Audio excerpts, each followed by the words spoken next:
આપણું જે મૂળ સ્થાન છે ત્યાંથી યાત્રા આપણે કરી છે. એમાં પહેલો પ્રદેશ છે અપરોક્ષાતીત ચૈતન્ય પ્રદેશ કેવલ. એટલે આ કેવલ ધામથી આપણે ઉતર્યા છે.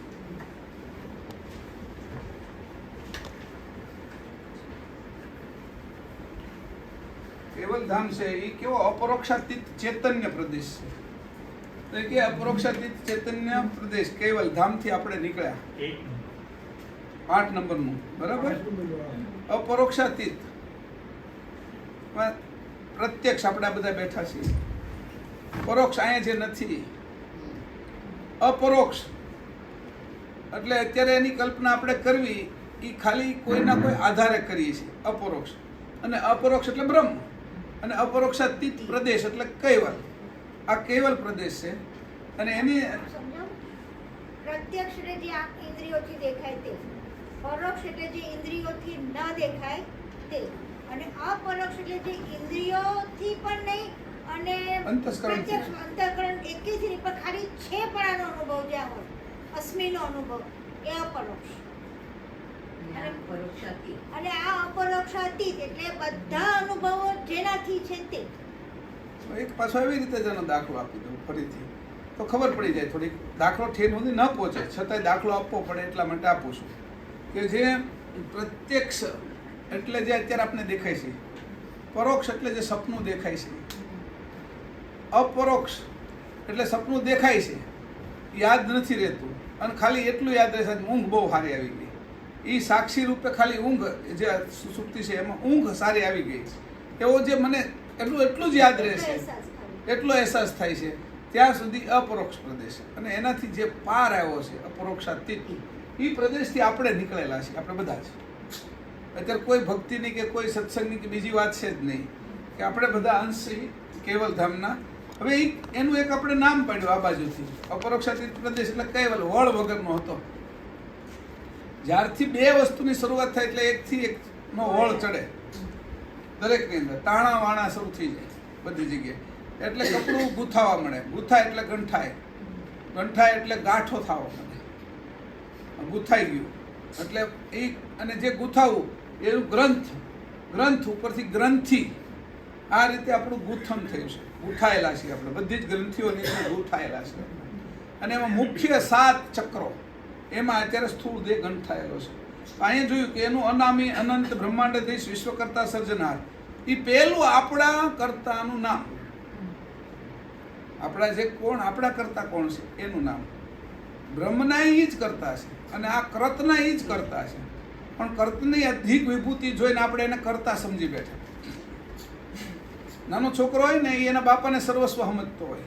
એક ઘર વિશે બધું એ જ લાવતા હોય, નિર્ણય એ જ લેતા હોય. પછી 8-10 વર્ષનો થાય ને એટલે સોસાયટીમાં એના બાપા એકવાર મિટિંગમાં ગયા હોય ત્યારે એની સાથે જાય તો એના બાપા પેલા સોસાયટીનો નિર્ણય પ્રમુખ લેતા હોય. આજ સુધી જે સમજતો હતો કે બાપા સર્વસ્વ છે એને કીધું કે આ તો સોસાયટીનો, એના બાપાને કીધું અત્યારે તમે નીચે બેસી જાઓ, તમારો વારો આવશે ત્યારે. હવે જે ઘરમાં એનું બધું હાલતું હતું ત્યાં આગળ હવે આ છોકરો એવો સમજ મળ્યો કે આ હું મારા બાપાનું એ કે આ જ મોટા છે. એટલે પછી ધીરે ધીરે કરતી એની હારે પ્રીત થઈ ગઈ. 12-13 વર્ષનો થયો ને એક વખત કોર્પોરેશનની અંદર બધી સોસાયટીના પ્રમુખોને બોલાવવામાં આવ્યા. એમાં મેયર બેઠા હતા. આ રીતે એની હારે ગયેલો મદદનીશ તરીકે. જોઉં તો ખરો કે હું છે એમ, કોણ મોટું કેટલું છે એમ. તો પછી મેયર છે એ બધાને આના બાપાને આ જે સોસાયટીના પ્રમુખ હતા કે ભાઈ અત્યારે તમારે નથી બોલવાનું, પછી તમારો તો એ સમજો કહો હોય કે આ તો મેયર આને કરતાં મોટા છે, આ બધા સોસાયટીના પ્રમુખો જ છે. હવે મેયરને પછી એની મેયર હારે પ્રીતિ કરી. આ વાત ખાલી કરું છું, વાતનો અર્થ સમજવા માટે. તો એની મેયર છે, મેયરને વળી મુખ્યમંત્રીએ બોલાવે એકવાર. બધા મેયરોની મિટિંગ રાખી. આને એમાંય લઈ ગયા. એટલે મુખ્યમંત્રી મોટા, વડાપ્રધાન નથી બોલ્યો કે આ મુખ્યમંત્રીનું કાંઈ નથી હાલતું. એમ આ બધા કર્તના કરતા છે. એવડા મોટા હોય તો પણ હાચા કરતા કોણ છે? પછી એને ગોતવાનું જ્યારે મન થાય કે હાચા કરતા કોણ હશે? કર્તના કરતા અને ભગવાન માની લઈએ છીએ આપણે કે આ જ બધું કરે છે. એનાથી એક કામ આપવામાં આવ્યું છે, અધિકાર આપ્યો એટલે અધિકારી થયા છે. હવે જુઓ તો તમે બધાને તપાસ કરી જુઓ કયું કોને કામ આપ્યું. બ્રહ્માને શું કરવાનું કે સર્જન કરવાનું, પાલન પોષણનું કામ નથી પાછું. એટલે એટલા હદ થઈ ગઈ ને. શંકરનું સંહાર કરવાનું, ઉત્પત્તિ કરવાનું કામ નથી તો કેટલી હદ થઈ ગઈ ને. વિષ્ણુ તો પાલન પોષણ કરશે કે પણ શક્તિ બધાની અંદર ઉત્સાહ લાવશે. ઉત્સાહ લાવવાનું કામ વિષ્ણુનું નથી.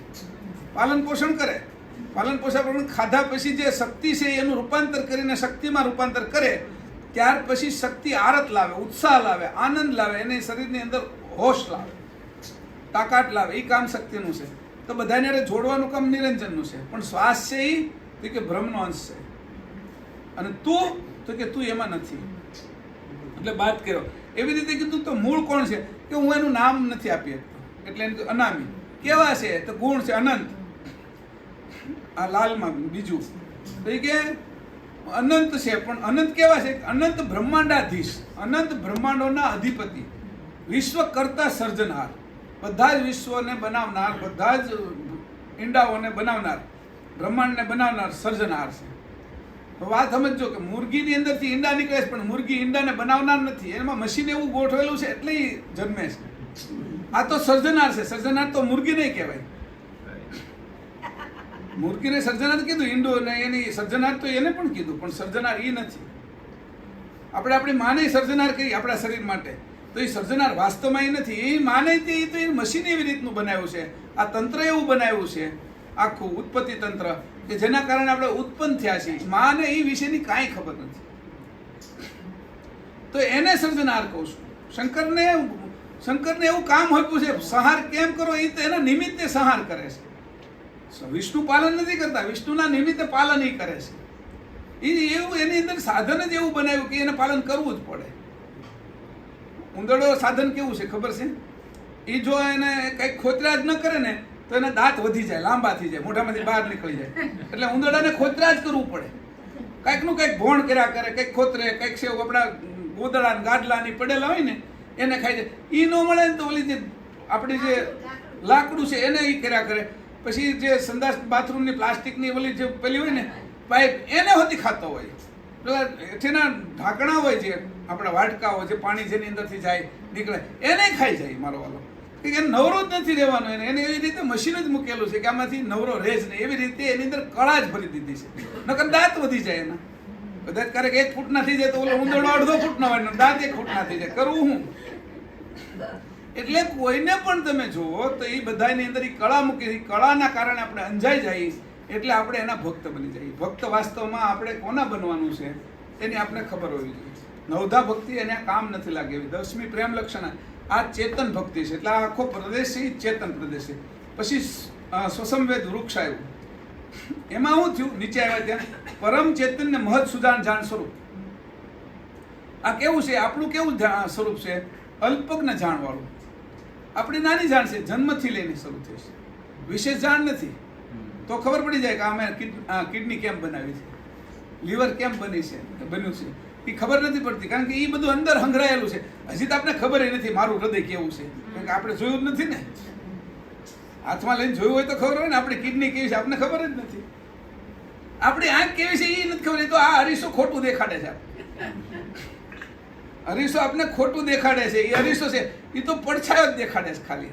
સાચી આંખ તો આપણે જોઈ જ નથી ખાલી. આપણી બધાની આંખ જોઈ છે, આપણી નથી જોઈ. બીજા બધાની આંખો જોઈ છે, નિરીક્ષણ બધું કીધું. આપણી આંખ આપણે જોઈ નથી. એ અરીસો દેખાડે છે ખોટું છે. એટલે ખોટું એટલા માટે છે પડછાયો છે, ભાસ છે. સાચી આંખ તો આપણે જોઈ નથી. અરીસાના કારણે જોઈએ તો એ કારણ છે, એની વચ્ચે પડદો છે. અરીસા રૂપી પડદાના કારણે મેં જોઈ છે. સાચી આંખ તો મારી મેં જોઈ નથી. આંખ બહાર હોવા છતાં આંખ બધું જોવે છે, છતાં આંખ નથી જોઈ. આંખ બધું જોવે છે છતાં આંખ નથી જોઈ. એવી રીતે કીધું કે આપણે બધા અલ્પ છીએ. અને આ કેવા છે? પરમ ચેતનને મહદ સુદાન જાણ સ્વરૂપ. એ પોતે જે મૂળ સ્વરૂપ આપણું હતું એ આવું હતું. એમાં અંતર્વૃત્તિ એની અંદરથી ઉત્પન્ન થઈ. એ શું હતી? અદ્વૈત ઉપજણ. અદ્વૈત ઉપજણ એટલે અંદર ને અંદર ઉત્પન્ન થવું. હજી કાંઈ બહાર હજી આવ્યું નથી. એ વિચાર નહીં હો. અંદર ને અંદર ઉત્પન્ન થવું એટલે અંદર કંઈક એવી સેન્સેશન થવી. એ વિચાર નથી. કોઈ એવી જગ્યાએ સ્પંદન થવું, કોઈ એવું થવું મનની અંદર, કાંઈક એવું થવું કે જેને હું વિચાર ના કહી શકું. વિચાર પહેલાની સ્થિતિ. એ દ્વૈત નથી એટલે એને અદ્વૈત કીધું. કેવી રીતે? દ્વૈત નથી. અદ્વૈત તો હવે પછી થશે. હવે કીધું પછી અહીં કીધું કે એમાં શું થયું? અદ્વૈત ઉપજણમાં અંતર દ્રષ્ટિ થઈ. એમાંથી અંતર હેતુ બંધાણું. અંતરની અંદર જ થયું. એ અંતર બાહ્ય હેતુ છો, પાછું અંદર ને અંદર બાહ્ય હેતુ છો, અંદર ને અંદર, અને બાહ્ય દ્રષ્ટિ થઈ અને અંતર બાહ્ય હેતુ છો. આટલું થયું પછી અદ્વૈત ઉપજણ ઉપજી. આ અદ્વૈત ઉપજણ કેવી રીતે ઉપજી?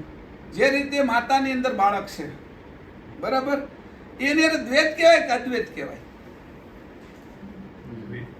એને તમે જુઓ, હજી માતાની અંદર હજી એનો પહેલો જ મહિનો છે, એની અંદર હજી એને નાભીએ ચોટું જ છે. એ દ્વૈત છે કે અદ્વૈત છે? કારણ કે હવે નાતી એટલે એમાંથી પોષણ લેવાનું છે. માં જે ખાશે એમાંથી એ ખાશે. માં જે શ્વાસ લેશે એના કારણે, નાભીમાંથી જે માં શ્વાસ લેશે એ એના કારણે લેશે, એ શ્વાસ એ લેશે. તો આ છે એની હારે એક છે, માના અંતર્ગત છે. તો એને દ્વૈત કેવી કે અદ્વૈત કેવી હજી ખબર પડશે નહીં. પણ જ્યારે એનું રૂપ બંધાવવા મળશે ત્યારે એ અદ્વૈતમાંથી ધીરે ધીરે ગતિ કરી, પહેલા દિવસથી લઈને અદ્વૈતમાંથી ગતિ કરી 9 મહિના દ્વૈત થઈ જશે. અને જેવું પૂર્ણ દ્વૈત થશે એટલે જન્મ થશે. આ રીતે આ દ્વૈત ઉપજણ ઉપજી. વાત સમજી લીધો. ઉદાહરણ તરીકે આપ્યું, ઉદાહરણ હજી ઠેઠ સુધી નથી પોગી એવું છતાં આપ્યું. દ્વૈત ઉપજણ અવિગત અંકુર. હવે જે આ છે ને, મેં હવારમાં જે અંકુર બનાવ્યો તો એ અવિગત અંકુર, એ પહેલો બનાવ્યો. એમાં છે એ આ દ્વૈત ઉપજણ તૈયાર થઈ ગયા. આ આખું દ્વૈત ઉપજણ છે. અવિગત અંકુર જે બન્યો છે એ દ્વૈત ઉપજણ છે. એમાં સુરતા નૂરતા, અક્કલ, આરત ઐશ્વર્યતા અને ચૈતન્યતા, આ રીતે જે સુરતાની હારે આરત છે, જો એટલે બે પીળા કલર કર્યા છે. નૂરતાની હારે અક્કલ છે એટલે બ્લુ કલર કર્યા છે. અને ઐશ્વર્યતાની હારે ચૈતન્યતા જોડાયેલી છે, બરાબર. એ રીતે એના અલગ અલગ કીધા. આ રીતે આ જોડાયેલો છે. એવો અવિગત અંકુર તૈયાર થયો. હવે આ અંકુર જ નીચે આવતો જાય છે, અંશ નીચે નથી આવતો. હજી ધ્યાન રાખજો. એ દ્વૈત ઉપજણ ઉપજી ત્યારે શરૂઆત શું થઈ? આ અંકુર તો તૈયાર થઈ ગયું, પણ હજી અંકુર પસારામાં આવીએ કેવું નહોતું. પસારામાં લાવવા માટે શું કરવું જોઈએ? તો એને કીધું શુદ્ધ અભિમાન ધારણ કરવું જોઈએ. બીજ તો તૈયાર કરી નાખ્યું, પણ ખેડૂત અભિમાન ધારણ ન કરે કે મારે વાવવું છે આને, તો એ ખેતી કરે, એને જમીન હરખી કરે, એમાં સાહ કરે. તમને નહીં ખબર હોય, એની અંદર એ થોડું ઊંડું જમીનને પેલે સાસ, અને એની અંદર છે એ જેટલું જે ઊંડું વાવવાનું હોય એટલા પ્રમાણમાં એ અંદર પેલું શું હાકે એને હળ હાકી અને એટલી એમાં જગ્યા કરે, પછી સાહ નાખે, ખાતર ભરે, અને પછી વાવણીયાથી એ વાવતો જાય બીજ. એ રીતે એ પહેલા મારે કરવું છે એવી ધારણા કરી. એનું કીધું શુદ્ધ અભિમાન રૂપ ધારણા. હવે આ ખેતી શરૂ થશે. આ જે ખેતી છે એ ખેડૂત કરે છે, આ ખેતી પોતે કરે છે કેવલ કરતા. અને એને અગર તો આ આપણા જે ખેડૂતના સાધનો કરતા આનંદ ગણા સાધન સારા છે. આવડી મોટી ખેતી શરૂ કરી. એના ખેતીની અંદર આકાશગંગાઓ, બ્રહ્માંડો એ બધે બનતા છે. એની ખેતીની અંદર પાકે હું એમ કહીએ આપણે, એનું કયું પાક એમ, તો એની અંદર આકાશગંગાઓ, બ્રહ્માંડો એ બધા પાકતા હશે. અને એના અંતર્ગત પાછા આપણે પાકતા હશું. એના અંતર્ગત આ બીજ બધા એના અંતર્ગત પાકે છે. એટલે શુદ્ધ અભિમાન રૂપ ધારણા. અભિમાન ધારણ કરવું મારે કરવું છે એટલે એ ધારણા થઈ. પછી અક્કળ વિચાર રૂપ સજાણપણું આવ્યું. અક્કળ વિચાર, આપણી જેવો વિચાર નહીં, અક્કળ વિચાર. જે મોટા મોટા બ્રિજ બનાવતો એને આપણી જેવા વિચાર ના હોય, બરાબર. જે મગજનું ઓપરેશન કરતો હોય ને, આપણે કાંટો એ ન કાઢી શકતા હોય, એમાં હાથ ધરવું છે આપણે કાંટો કાઢતા હોય ક્યારેક ક્યારેક. સમજાણું? નવો ડોક્ટર બનવાનો ને, ઇન્જેક્શન ઓલા MBBS માં આવે, ઓલા મુન્નાભાઈ ને એમ પોતે પડી જાય કે નવો ડોક્ટર બનતો હોય એને ઇન્જેક્શન દેવાનું હોય ને, તે પહેલા તો એને કોઈ બીજામાં ઇન્જેક્શનો મરાવવા પડે, તકિયામાં કે એમાં, નકર તો એ પડી જાય કે કેમ મારું એમ. ઇન્જેક્શનમાં એવી રીતે થાય. તો એવી રીતે કીધું કે આ છે અક્કળ વિચાર રૂપ. એવો વિચાર નહીં. આ જે આવા ડોક્ટરોને આવે છે, આવા એન્જિનિયરોને આવે છે, એવો વિચાર નહીં. આનું મગજ કેવું એન્જિનિયરિંગ હશે, આ કેવું દરેક અંગે અંગને બનાવનારું છે. બધા જ અક્કળ વિચાર રૂપ સજાણપણું. અક્કળ વિચાર, આપણી જેવો વિચાર નહીં, બ્રહ્મા વિષ્ણુ શંકર જેવો નહીં, નિરંજન પુરુષ જેવો નહીં. આ બધું જે બને, મોટા મોટા બ્રિજો ની બધા, એ કાંઈ હવામાં લટકતા નથી બનાવતા. એની તો પૃથ્વી, સૂર્ય અને ચંદ્રની હવામાં લટકતા બનાવ્યા, આટલું વજનવાળા. ઓલા આ બધા એન્જિનિયરો એ વિચાર જ ન કરી શકે આ હવામાં કેમ લટકાવવું એમ. અને વળી પાછું એમાં પેટ્રોલ નહીં ભરવાનું, અને પાછું ચલાવવાની. આ ઓલી ગાડી ન ચાલે એની કરતા, પ્લેન ન ચાલે એની કરતા સ્પીડ આની વધારે. 1 કલાકમાં 1670 કિલોમીટર ફરે પોતાની ધરી ઉપર. અને એ કંઈક સેકન્ડના પાછા પેલા 1 મિનિટના 1700 કિલોમીટર બાદ સૂર્યની આજુબાજુ ફરે અને પેટ્રોલ ભરવાનું નહીં, પેટ્રોલ કાઢવાનું ખરું જ નથી. પેટ્રોલ કાઢી લઈએ આપણે, ભરવાનું જ નહીં, તો પેટ્રોલ વગર હાલે કેમ એમ? તો કે અકાળ વિચાર, આવા વિચારો છે કે આમે હાલે એમ. આપણે કલ્પના જ નથી કરી શકતા કે આવું રીતે હાલે એમ. ઓલે ત્યાં સૂર્યની અંદર કોણ લાકડા નાખતું છે કે આ હળગે, અને કોણ સમુદ્રમાંથી ડોલું ભરીને આ ઉપર જતું છે કે ભાઈ આ વરસાદ વરસાવીશ? તો કે આવું અક્કળ વિચાર દેખાય નહીં એવી રીતે લાખો 64 લાખ યોજન રોજનું પાણી શોષી લે. વડવા નલ કે 64 લાખ યોજન પાણી એ આકાશ આ પૃથ્વી ઉપરથી ચૂસી લે અને પછી પાછું વરસાવે. એ કાર્ય આપણે દેખાય જ નહીં. એક ડોલ ભરીને લાવી ઉપર લઈ જાય તો થાકી જાય છે. આ કેવી રીતે થાક, અને કઈ મશીનરી વાપરી એની? કે આવા અક્કળ વિચાર, સામાન્ય વિચાર નથી કહેતું. આ બધું તો આકાશ ગંગાની અંતર્ગત આવે છે. ચંદ્ર સૂર્ય આ બધું આપણા સૂર્યમંડળમાં આવે છે. અભિજીત મંડળમાં તો આવા આપણા કેટલાય સૂર્યોની આજુબાજુ ફરે. સૂર્યમંડળ છે એવા કેટલાય સૂર્યો અભિજીતની આજુબાજુ ફરીને પોતાની જગ્યાએ આવે તો 43,20,000 વર્ષ થાય. આપણે પૃથ્વી પોતાની જગ્યાએ પાછી આવે તો 365 દિવસ થાય. આપણું મંડળ સૂર્યમંડળ છે એ અભિજીત, અને અભિજીત ફરે ધ્રુવને અને એ આખો રાઉન્ડ પૂરો કરે તો પૃથ્વી ઉપરથી 30,67,20,000 વર્ષ વહી ગયા. કેટલા? એક રાઉન્ડ મારે ત્યાં. આ બધી સાચું, આ ગોલકની વાત કરું છું બધી. અને આ ધ્રુવ આપણે આકાશગંગાના કેન્દ્રને એક આખો રાઉન્ડ પૂરો કરીને અહીંયા પાછું એની જગ્યાએ આવે ને ત્યાં પૃથ્વી ઉપરથી 8 અબજ 64 કરોડ વર્ષ પૂરા થયા હોય. 8 અબજ 64 કરોડ વર્ષ પૂરા થાય. હવે આકાશગંગા આપણી છે એ આખી લોકલ આકાશગંગાનું એક કેન્દ્ર છે, નાભી છે. એની આજુબાજુ ફરીને પાછી આવે તો 25 અબજ 92 કરોડ વર્ષ થયા હોય. બ્રહ્માના 3 દિવસ ગયા હોય એને લઘુ પ્રલય કહેવાય. લઘુ, આ લઘુ પ્રલય એવા 12,000 વખત લઘુ પ્રલય થાય ત્યારે છે એ બ્રહ્મા મરી જાય, અને એક બ્રહ્માના મૃત્યુની અંદર 3,60,00,000 રામ કૃષ્ણ આવીને વયા જાય. આપણું શું ભાવ આવે? 3,60,00,000 કયા રામને તું માને છે એમ પૂછ્યું હોય તો નક્કી ન કરી શકે. બરાબર, રામને હું માનું છું કે રામ તો એક જ છે ને? નહીં, એક નથી. આ વખતે ના માને છે કે ઓલા વાલ્મીકી કીધેલા. તુલસીદાસ આ વખતે ના માને છે, વાલ્મીકી આગળના રામાયણ લખેલી છે. હવે આપણે એના વચ્ચે ભેદ જ ન કરી શકીએ, કારણ કે રામ થયા એ પહેલા રામાયણની લખેલી તુલસીદાસે, એટલે વાલ્મીકીએ. તો વાલ્મીકી રામાયણે ગયા રામની વાત કરી છે. આ દિવસ આ જે અત્યારે હાલે છે, આ મન્વંતર, વ્યવસ્થિત મન્વંતર, એમાં 28 રામ થયા છે. આ છેલ્લા 28માં રામ થયા. અને વાલ્મીકી જે રામની કથા લખી છે એ 27માં રામની છે. એની આગળનાની કોની લખી કે એ બધાની યાદ નથી. આ રામ થયા એને 8,69,81,000 મેં તે દિવસે લખાયું હતું. 81,000 ઉપર વર્ષ થયા છે આ રામ થયા. હવે એ કે આ તો મન્વંતરની વાત કરું છું. 6 મન્વંતર આગળ વહી ગયા: સ્વયંભૂ, સરોચી, ઉત્તમ, તામસ, રેવત અને ચાક્ષુષ. આ 6 મન્વંતરમાં એક મન્વંતરની અંદર 71 ચોકડી ગઈ, એટલે 71 રામકૃષ્ણ ગયા. 6 ગુણ્યા 71 કરોડ એટલે કેટલા? 226 આવશે, 426 આવશે. એમાં બાકીના છે એ 28 ઉમેરી દેવાના. 26 ને 28 454 રામ આ દિવસમાં વહી ગયા બ્રહ્માના. આ એક દિવસ હજી પૂરો નથી થયો, બપોર પડવાને થોડીક વાર છે. 11:30 વાગ્યા છે એના બ્રહ્માના દિવસના 11:30 વાગ્યા છે. દિવસ હજી આથમવાની વાર છે, ત્યાં આટલા રામ વહી ગયા છે, એટલા કૃષ્ણ વહી ગયા. તમે કોને માનો છો કે કાળ ખાઈ જાય છે આ બધાને?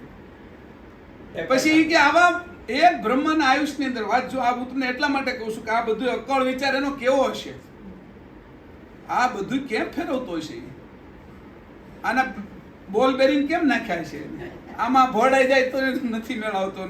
ગાડીની અંદર એ રીતે પેલો આપણે એલાઇનમેન્ટ ખસી ગયું છે, આનું એલાઇનમેન્ટ જ ખસતું નથી, કેટલાય સમયથી ફેરા કરે છે.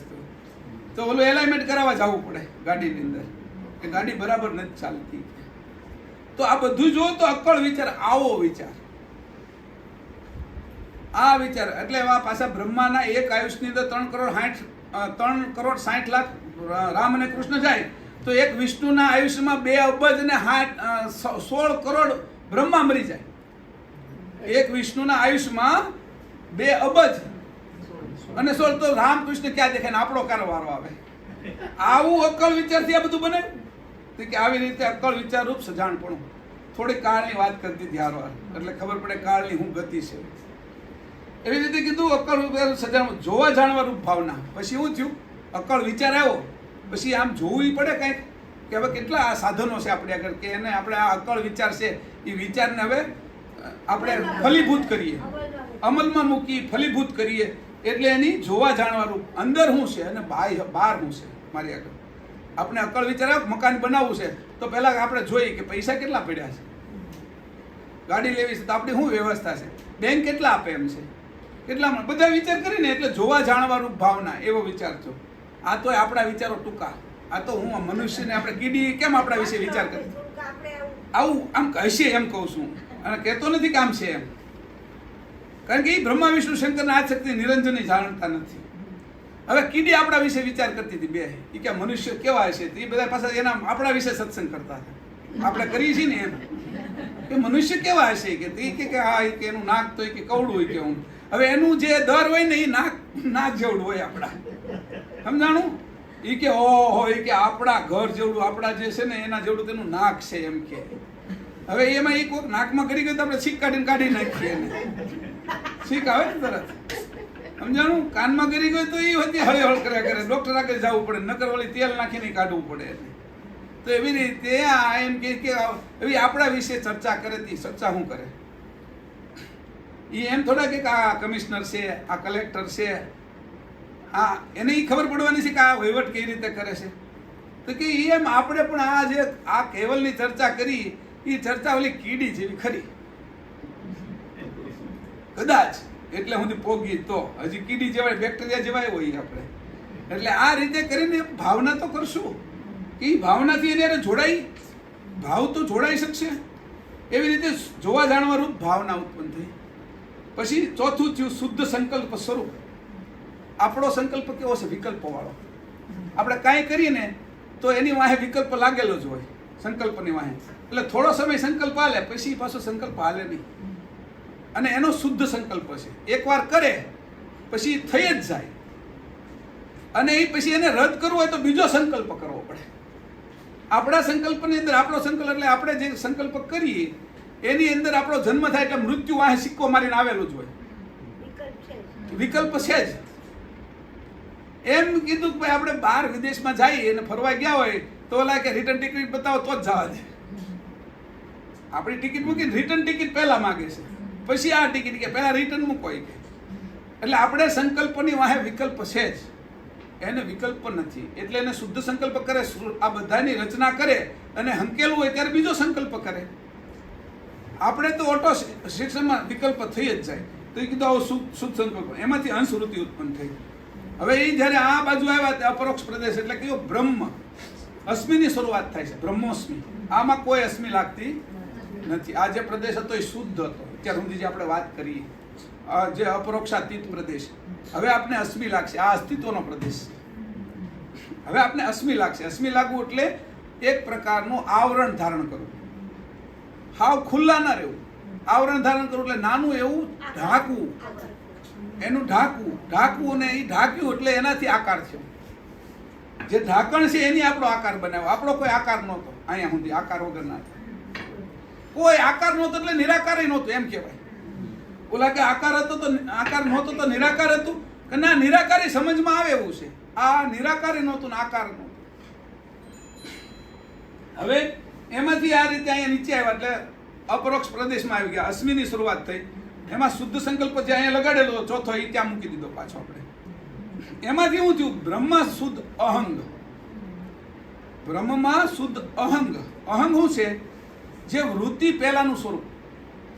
વૃત્તિ અંગ છે, વૃત્તિ પહેલાનું સ્વરૂપ. આપણે કોઈ વૃત્તિ નથી બની હજી. કોઈ કીધું હોય ભાઈ તમારે લગ્ન કરવાના છે, એવી કોઈ વૃત્તિ જ નથી બની. વૃત્તિ ઉત્પન્ન પણ નથી, એની કલ્પના પણ નથી. એવું જે વૃત્તિ વગરનું જે છે એ અસ્તિત્વ જે છે એ અહંગ. આપણે શુદ્ધ અહંગ કીધું. હવે અસ્મિ તો લાગી ગયો છે, અહંગ છે, અસ્મિની શરૂઆત થઈ ગઈ છે. હવે ત્યાં એને બ્રહ્મનો સ્પર્શ થઈ ગયો. ગંગાજળ છાંટી લે કે ગૌમૂત્ર છાંટી લે એવી રીતે ત્યાં ખાલી સ્પર્શ થઈ ગયો એટલે અસ્મિ લાગી ગયો. અશ્મિ લાગુ એટલે કે ક્યાં ગયા થાય કે બસમાં ગયા થાય કે આ બાજુ કે તને આમ માસ્ક વગર કોને જવાનું કીધું તું, હવે એ કે તને કોરોના લાગી જશે તું અલગ રહે એમ, કારણ કે એમ જાય તોય લાગી જાય. આ રીતે દૂરથી પણ ચોંટી જાય એવો આ ખાલી એને જેમ કોરોના આપને ચોંટી જાય છે કાંઈ ખાધા પીધા વગર રીતે શ્વાસોશ્વાસના કારણે, એવી રીતે આ શ્રી બ્રહ્મમાં આ આવ્યો ત્યારે શુદ્ધ અહંગ એટલે અશ્મિ લાગી ગયો. શુદ્ધ અહંગ શરીર રૂપ સ્વયં અંશ, હવે અંશની શરૂઆત થઈ ગઈ અને આ એક કપડું પહેરી ગયું લીધું. કેવલના અંશ, આમાં કેવલના અંશો છે, એવા 3 પ્રકારના અંશો અહીં થયા. પહેલા અંશી નહોતો, ઉપજણ જ હતી, હવે અંશ થયા. એમાં પહેલા છે પરમ વિશેષ અંશ, એના 2 પ્રકાર છે અને વિશેષ અંશ છે, પછી સામાન્ય અંશ છે. હવે પરમ વિશેષના 2 પ્રકાર વર્ણવ્યા. એમાં નીચે કીધું પોતાના મૂળ સ્વરૂપનું ક્યારે પણ વિસર્જન થતું નથી, તે કર્તાની સન્નિધિમાં રહે છે.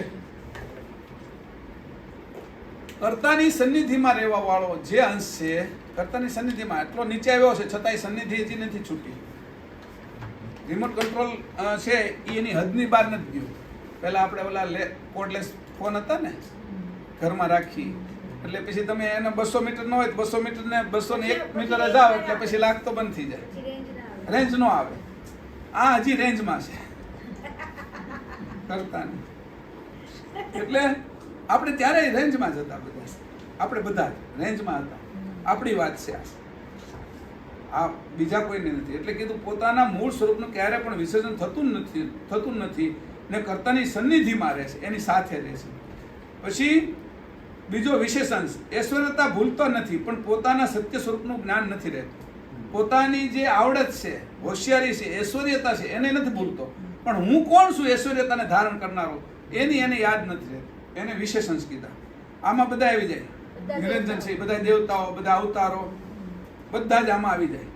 એને પોતાના સ્વરૂપ નહીં ભૂલી ગયા છે, પણ ઐશ્વર્યતા એકબીજા શરીરમાં જાય ને તો ઐશ્વર્યતા ભૂલે નહીં, એટલું એને યાદ રહેશે. આ વિશેષ અંશો છે. સામાન્ય અંશો ઘાટે ઘાટે ભૂલો પડે અને કર્મ ભોગવતો 84 લાખ યોની ફરે, જે લીલું કલર છે સામાન્ય અંશ. ઘાટે ઘાટમાં ભૂલો પડે છે એટલે જે ઘાટમાં જાય ને એમાં એ સમજે કે હું જ આ છું. આપણે એવું સમજીએ. પેલા એ જયારે દુર્યોધન યુધિષ્ઠિરને પેલા એ કીધું યુધિષ્ઠિરને કે મારો ભાઈ છે દુર્યોધન, કે એને હું લઈને લીધા વગર ન જાવ, કે એના કારણે તમે મળ્યા છે, મેં સત્યને એના કારણે મારો એક ભાગ તો ભજવો છે કે તું એને નહીં લઈ જઈએ ના, એ કે તો હું સ્વર્ગમાં નહીં આવું. યુધિષ્ઠિરે એમની હારે આવો સંવાદ કર્યો, મારા ભાઈને તો મારે લેવો છે એમ.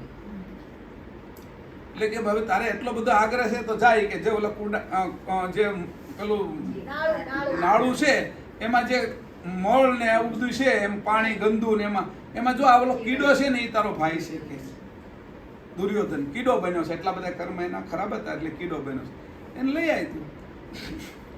યુધિષ્ઠિરને એવું થાય કાલે પકડીને લઈ જવાનું, કીડા નામ કરીને લેવા જાય ને ભાગે કે મને મારી નાખવા આવ્યો છે. પાછો પકડવા જાય, પકડી ના શક્યો એને. જે ઘાટે જાય ને એ ઘાટ થઈ જાય. આ સામાન્ય છે.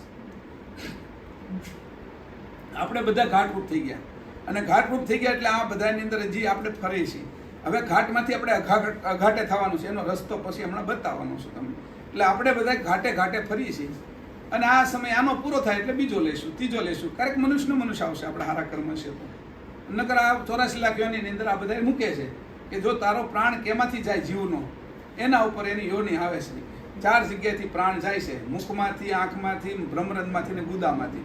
4 અવસ્થામાં જાય છે, જાગ્રત, સ્વપ્ન, સુષુપ્તિ ને તુર્યા. ઉદાસ સ્થાનેથી સુષુપ્તિની અંદર જાય જે અંશનો પ્રાણ, એ છે એ જડ ઝાડવાની અંદર જાય. અને એ કેવા ઝાડવા બને કે થોર, બોરડી, એવા બધા ઝાડવા બને કે એને એ એટલા બધા તિરસ્કૃત હોય. થોરને કોઈ પૂજે નહીં, બોરડીને કોઈ પૂજે નહીં, બીજાને વાગે, એને હેરાન કરે, એવા જે નુકસાન કરનારા જે ઝાડવાઓ છે એની અંદર એ સુસુપ્તિની અંદર ગયો હોય ગુદાસ્થાને. તેમાં પછી પાછો સ્વપ્નમાં જાય તો વળી થોડાક સારા વૃક્ષોની અંદર જાય, અને એમાંય થોડોક જાગ્રત હોય તો વળી પૂજનીય પીપળો છે એને પૂજા કરીએ આપણે, તુલસીની પૂજા કરીએ આપણે, ચંદનને આપણે, એવા ઉત્તમ વૃક્ષની અંદર એ જાય. એવી રીતે મુખમાંથી જાય તો એને વર્ગ છે, આંખમાંથી જાય એને વર્ગ છે, એ બધામાં અત્યારે જતો નથી. એવી રીતે પ્રાણ જાય, એવી રીતે 84 લાખ યોનીમાં ભટકતો રહે. એ સામાન્ય અંશ. હવે જો આ પરમ વિશેષ અંશ છે એના બે ભાગ પડ્યા. એમાં પરમ વિશેષ અંશમાં પહેલો પરમ ગુરુ એ સોહમ ચરણ કહેવાના, અને બીજા સદગુરુ એ ઓહમ શરણ એ પસારામાં આવ્યા, અને પરમ ગુરુ છે એ કેવલ કરતાની નજીક રહ્યા, એ એની ફ્રીક્વન્સીમાંથી દૂર ન ગયા, અને પસારામાં આવ્યા એ સદગુરુ છે. હવે જે સદગુરુનો પ્રદેશ છે એ આપણે પાછળથી આવશે 84 તત્વનું બાંધકામ. હવે આપણે અહીંયા લઈએ છીએ પરમ ગુરુનો પ્રદેશ.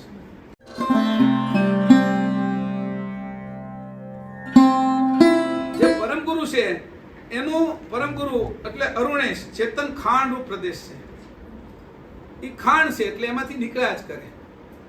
જેમ ખેતર છે એમાંથી શેરડી નીકળ્યા જ કરે, બરાબર, પણ સુગર ફેક્ટરીમાંથી એની મેળે શેરડી ન નીકળે. એમાં તમે શેરડી ખાંડ એમને ન નીકળે, એમાં તમે શેરડી નાખો તો નીકળે. એટલે ખાંડ રૂપ નથી સુગર ફેક્ટરી, ભલે ગમે એટલું ખાંડ બનાવતી હોય, ખાંડ રૂપ નહીં, આ ખાંડ રૂપ છે. તો એવી રીતે ખેતર ખાંડ રૂપ કહેવાય. એમાં આખું મૂળ છે એ મૂળ ખેતર છે, એ ખાંડ રૂપ પ્રદેશ છે, એ પરમ ગુરુનો પ્રદેશ છે. એને એમાં પહેલું આવ્યું છે આ, એટલે પતિની ઉપજણથી આ માત્રા ઉદય અને લય થાય છે. આ માત્રા રૂપે છે ખાલી પતિની ઉપજણથી. પતિની ઉપજણ કોણ છે? પરમ ગુરુ. એની ઉપજણથી આ માત્રા લય અને ઉદય થાય, એની ઉપજણથી, પતિની ઉપજણથી મહદ બ્રહ્મથી શુદ્ધ અવ્યક્ત ભાસ માત્રા તૈયાર થાય છે. હવે આ બધું જે જગત છે આખું ભાસ રૂપે શરૂ થશે. જે ઓલો પ્રદેશ હતો એ ભાસ રૂપે નહોતો, ભાસ રૂપની શરૂઆત અહીંથી શરૂ થાય, આ ખાંડ રૂપ પ્રદેશ. હવે એમાં પહેલું કીધું મહદ અવ્યક્ત અમૃતમય ભાસ માત્રા, એ પહેલી બની અમૃતમય ભાસ માત્રા, એટલે એમાંથી પુરુષ ઉત્પન્ન થશે. એટલે એમાં કોણ ઉતર્યું? મહદ અવ્યક્ત પુરુષ માત્રા, એટલે બિંદી ઉત્પન્ન થઈ. ઓમકાર ઉપર જે બિંદી આવે છે ને, રેપ નહીં, અવ્યક્ત, જે નાભીમાંથી શ્વાસ લઈને એની અંદર જે ખેંચાણ કરીએ અને ખેંચતા જે અવાજ આવે એની બિંદી આમાંથી ઉત્પન્ન થઈ. નાળની સાથે આપણે બંધાયેલા હોય, જોડાયેલા હોય, એટલે શ્વાસ લઈને એટલે એક પ્રકારનો અવાજ આવે, ઝીણો અશ્રાવ્ય ધ્વનિ કહેવાય. આ કાને ન સાંભળી શકાય, પણ ઝીણો આમ તો ધ્વનિ હોય. એ શુક્રાણુ તો એને બહુ મોટો લાગતો હોય, એ ધ્વનિ એ પહેલા એને સાંભળ્યો હોય. આપણે જ્યારે હોય ને તો પહેલો ધ્વનિ આપણે એ સાંભળ્યો છે, નાદ બ્રહ્મ કહેવાય એને. એ રૂપ માત્રા, એમાંથી મહદ અવ્યક્ત શુદ્ધ અર્ધ માત્રા એટલે રેપ, એમાંથી મહદ અવ્યક્ત અવ્યાકૃત ઉત્પન્ન થઈ. જે આ જે શક્તિ છે ને એની માં, આદ્ય શક્તિની માં, આવી આદ્ય શક્તિ એના પરસેવામાંથી નીકળ્યા જ કરે. આપણા પરસેવામાંથી અનેક બેક્ટેરિયાઓ નીકળ્યા જ કરે. એવી રીતે આ આદ્ય શક્તિ એનામાંથી નીકળે. આવી શક્તિઓનો પાર નથી. એવી અવ્યાકૃત જે છે મહદ અવ્યક્ત, એ રેપ રૂપે છે. ઓમકાર ઉપર રેપ, એની ઉપર બિંદી. હવે બિંદી તૈયાર થઈ ગઈ. પછી આ છે એ કોણ છે? તો કે પહેલો પ્રદેશ છે મહદ અવ્યક્ત અમૃતમય ભાસ માત્રામાંથી આ છે. અને એમાં મહદ અવ્યક્ત પુરુષ માત્રા એ બિંદી, મહદ અવ્યક્ત શુદ્ધ અર્ધ માત્રા એટલે આ અર્ધ માત્રા છે. હવે એમાંથી મહદ અવ્યક્ત અવ્યાકૃત ઉત્પન્ન છે. હવે આ બે એવું કરે છે, એક પ્રકારની એની વચ્ચે એક ક્રિયા થાય છે. એની વચ્ચે એક ક્રિયા થાય છે કે અહીંથી જે આ એની વૃત્તિ જાય ને એને જે પાછી આવવા દે છે. આમ વૃત્તિઓ જાય છે એની. એ જેટલા એંગલે જાય છે એટલા જ એંગલે પાછી આવવા દે છે. આની અંદર જે વૃત્તિ જાય છે એ શક્તિ એને પાછી આવે છે. એમ એમ કરતા લહેરી ઉત્પન્ન થાય છે અને એ જામતી જાય છે. આને રમેતી રામ કીધું. સમજાણું? આ રમણ કરનારા રામ છે, જેની અંદરથી આ બધું હવે ગંઠાશે, શરૂઆત થશે, બનાવવાની શરૂઆત થાય. અવ્યક્ત છે એમાંથી વ્યક્ત થવાની શરૂઆત થશે. આ ઉર્જાનું રૂપ છે ખાલી. આ અવ્યક્ત પુરુષ પ્રકૃતિ છે એનો મેળાપ છે. એનો મેળાપ છે. અવ્યક્ત પુરુષ પ્રકૃતિનો, આપણે જેમ પુરુષ પ્રકૃતિ મળે એના સંતાનો થાય છે, એમ અવ્યક્ત પુરુષ પ્રકૃતિ જ્યારે મળે છે ત્યારે એના 3 સંતાનો ઉત્પન્ન થાય છે.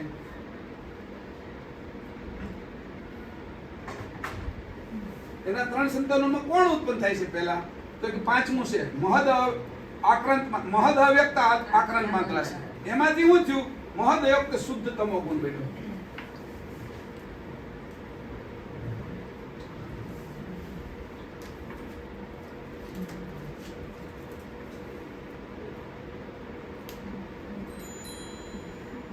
હવે આમાંથી પછી મહદ અવ્યક્ત શાંત માત્રા, એમાંથી કોણ બન્યું? કે મહદ અવ્યક્ત શુદ્ધ સતો ગુણ. આ તમો છે, આ તમો ગુણ છે, આ સત્વગુણ છે અને આ રજોગુણ છે. પછી મહદ અવ્યક્ત અમિત માત્રા, એમાંથી મહદ અવ્યક્ત શુદ્ધ રજોગુણ બન્યો. હવે આ રીતે કરીને આખો ઓમ તૈયાર થઈ ગયો. બરાબર. આ જે ઓમ તૈયાર થયો છે એમાં અ ઉ ને મ, મકાર અકાર અને ઉકાર. જે મકાર છે એ તમોગુણ છે, અવ્યક્ત તમોગુણ શુદ્ધ. અને જે અકાર છે એ રજોગુણ છે, અ ઉ ને મ. આ ઉ આવશે, હા વચ્ચે ઉ આવશે, સોરી નીચે આવશે.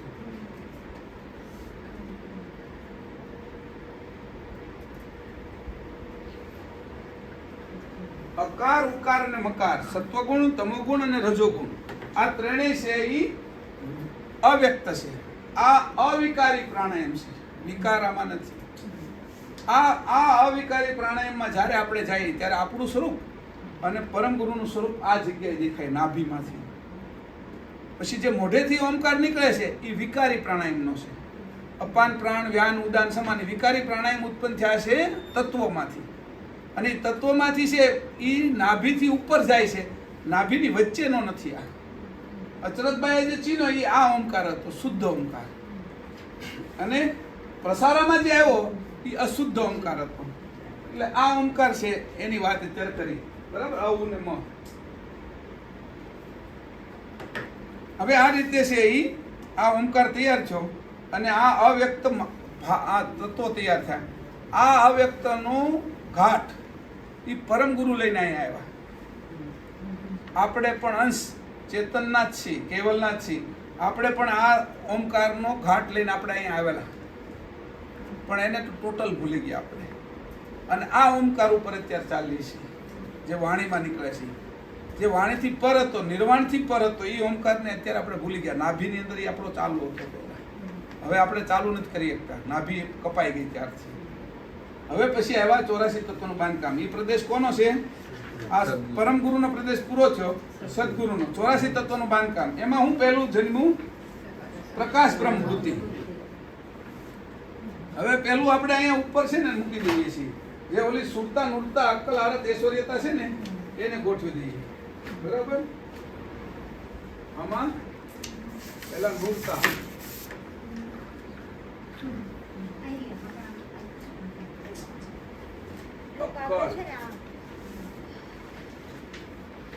આરત, હા,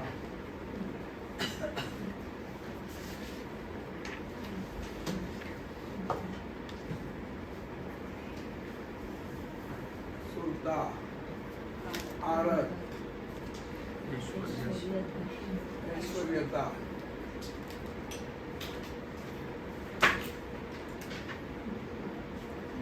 ને ચૈતન્યતા. આ ચૈતન્યતા આ છે એ 6 વસ્તુ આપણે આગળના માંથી અહીંયા હેઠે ઉતારી છે. આપણે હેઠે ઉતારતા જઈએ ને એમ આ એનો રસ જાડો કરતો જશે, એટલે ઘટ થતો જશે. આ નૂરતામાંથી હવે આગળ જઈએ છીએ આપણે. નૂરતામાંથી શું બન્યું આમાંથી? એટલે શુદ્ધ રજોગુણ. જો શુદ્ધ રજોગુણ એ હેઠે ઉતરી આવ્યો. આ નૂરતા એટલે શુદ્ધ રજોગુણ. બરાબર.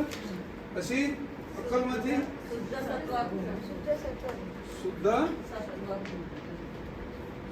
સત્વગુણ. પછી સુરતામાંથી શુદ્ધ તમોગુણ.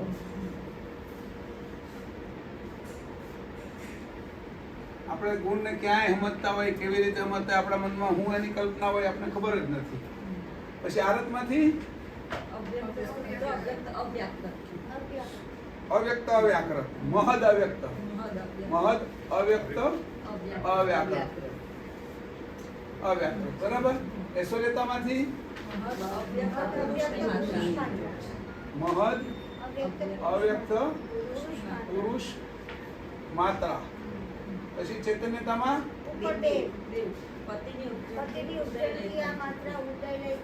આ ઉપરનું એટલે પતિની ઉપજણ, પતિની ઉપજણ. બરાબર. આટલું પછી અહીંથી નીચે આવ્યું. આ જે છે ને એ નીચે આવતું ગયું. ઘટ કેમ થતું ગયું? આ પ્રોસેસ છે. આપણે કેમ નીચે આવ્યા છે એ બતાવીશ. પછી આમાં જઈ.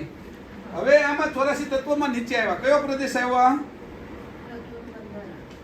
નહીં, પેલો અવ્યક્ત, અપરોક્ષ અને આ પરોક્ષ.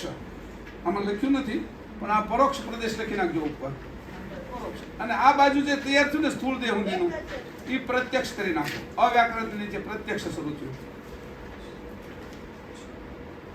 બરાબર? એટલે ત્રણેય પ્રકાર: પ્રત્યક્ષ, પરોક્ષ, અપરોક્ષ અને અપરોક્ષાતીત. આટલા પ્રદેશ શરૂ થયા. આ નીચે આવ્યો. હવે 84 તત્વોનું બાંધકામ. એમાં હવે મૂર્તામાં શું આવશે? આ જે વૃત્તિમાં મૂર્તામાં ક્રિયાવૃત્તિ. ક્રિયાવૃત્તિ ક્યાં છે એ જોઈ લીધો બધા.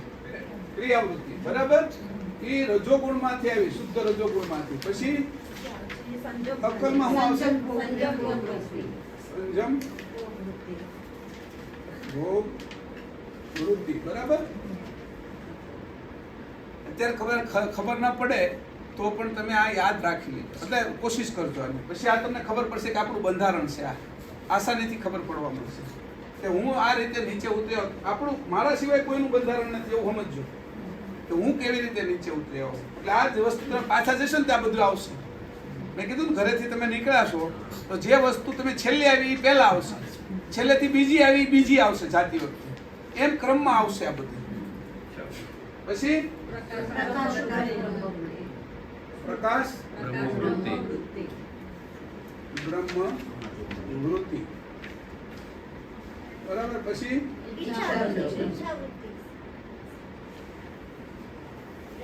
ઈચ્છા વૃત્તિ. પછી જીવન વૃત્તિ. પછી અંશ વૃત્તિ. હવે આ બધી વૃત્તિ થઈ ગઈ. આ હતી અંકુરની વાત, અવિગત અંકુરની. અને આ છે એના આપણે અવ્યક્ત તત્વો હતા. અવ્યક્ત તત્વો. અને આ હવે વૃત્તિ. આ 6 પ્રકારની વૃત્તિ તૈયાર થઈ. હવે વૃત્તિથી પાછા નીચે ઉતરી આવ્યા. ક્યાં જાય છે હવે? હાલો, આકાંક્ષામાં. હવે આમાં જે છે મૂર્તાની અંદર હું છું એની આકાંક્ષા બંધાણી. સુગંધ. સુગંધ માટે પછી આપણે એનું યંત્ર આ વૃત્તિ ક્યાં ગઈ? સુગંધ, આકાંક્ષા. સુગંધ, આકાંક્ષા. આ આકાંક્ષા ગણવી. પછી સંજમ ભોગ વૃત્તિમાં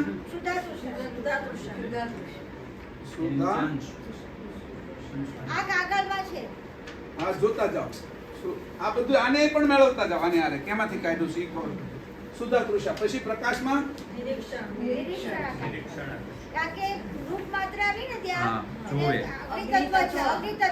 નિરીક્ષણ, આકાંક્ષા. પછી હું ઈચ્છા વૃત્તિમાં શીતોષ્ણ.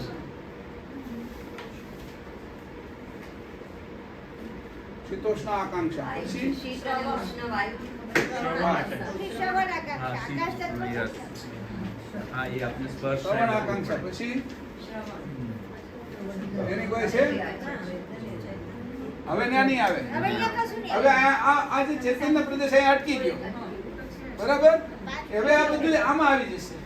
આ ચેતનને છે આના રૂપે હવે આ બધાને ચલાવવા માટે હવે આ ક્યાં ગયો તો કે આમાં બધામાં ઉતરી જશે. હવે ધીરે ધીરે જેમ પાણી તમે ઉપર ઢોળ્યું છે તો જમીન ઉપર ઢોળ્યું છે તો ક્યાં જશે? કે નીચે ઉતરી જશે.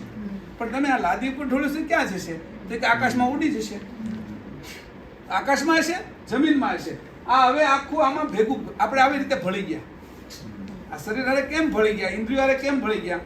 હવે આની હારે આ આકાંક્ષા છે એની પછી શું આવશે? એની નીચે મૂર્તામાં આકાંક્ષાની સાથે આવ્યું. હા, કયા? મન, અંતઃકરણ. બરાબર. બુદ્ધિ. આમાં બુદ્ધિ.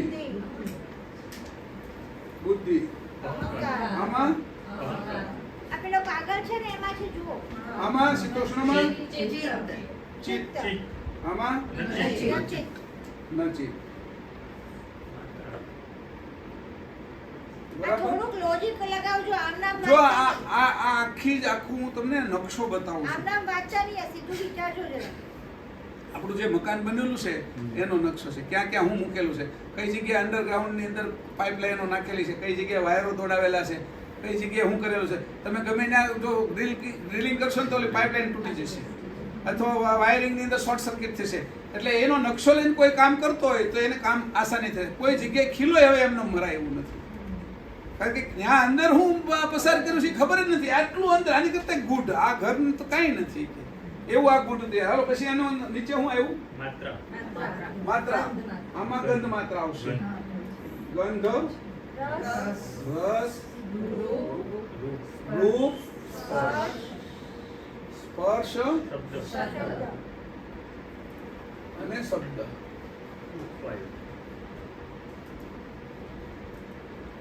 હવે પેલા ઉપાય લીધા. હા પેલા પછી કઈ આવશે? હાલ કુર્મ, કલ્કલ, દેવદત્ત, નાગ અને ધનંજય. દેવદત્ત, નાગ અને ધનંજય. પછી કુર્મની નીચે અપાન, પાન, ધ્યાન ઉદાન, અને સમાન. જ્ઞાન સમાન અને સમાન. તું ગોખાઈ જશે. જો તમે આ બધું ભલે આ કોખાઈ ગયું છે પણ તમને ખબર પડી ગઈ. હવે ઊંઘમાં તમને છે ને કોઈ ઉઠાડીને કે ને અથવા તમે શરીર છોડીને જાઓ ને તોય તમને આ ખબર એટલે ક્યાં અટકશો નહીં. આ પાકું થઈ ગયું તો અટકાય નહીં ને. પછી હું આવ્યો આની નીચે. હવે આની અંદર આના ઉભા રહો, અંગો લઈ લો, ઉભા રહો. હવે આ છે ને ગંધ માત્રા છે, એમાંથી હું બન્યું નાક. બરાબર. રસ માત્રામાંથી જીવા, જીભ. પછી રૂપ માત્રામાંથી આંખ. પછી સ્પર્શ માત્રામાંથી ત્વચા. ત્વચા. પછી કર્ણ, શબ્દ માત્રામાંથી કાન.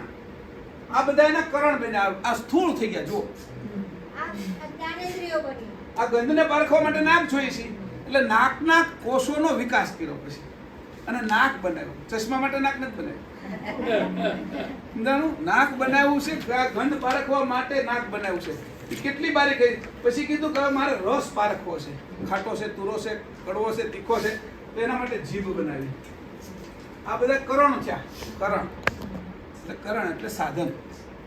પછી આ રૂપ માટે આંખ, સ્પર્શ માટે ત્વચા. ઠંડી ગરમી લાગે એટલે બહુ પરસેવો થાય છે તો એસી વધારો કે ઘટાડો કે આપણે કહીએ ને તો એ બધું ત્વચા એ ઠંડી અને ગરમીને પારખે છે. અને શ્રવણ કરવા કાન.